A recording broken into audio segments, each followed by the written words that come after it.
Arriving in Making, and having taken the cabin up to the city, Arth had gotten to work preparing for his journey out of the smoking pillars.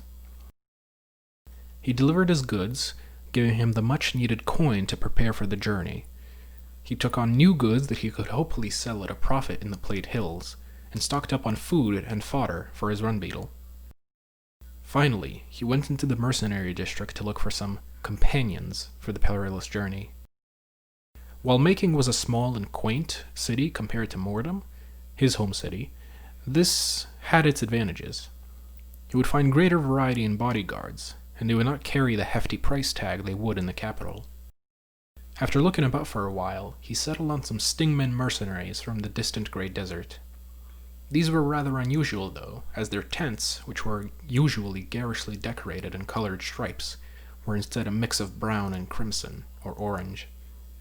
The riders themselves did not seem to be of the Sand Kingdom themselves, looking sturdier and rougher than the normal sand warriors, and their steeds seemed wilder and more robust.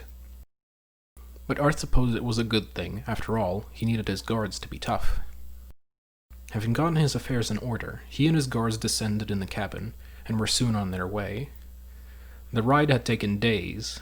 Once, while stopping in the canyons between peaks, they saw some Morkan bandits observe them from the peaks, but the Stingman bodyguards were quick to drive them off.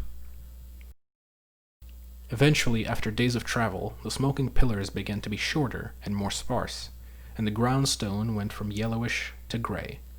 Soon they entered into the flat-topped Plate Hills. Not long after his homeland disappeared from view, Arth could see a small Rogkin city in the distance.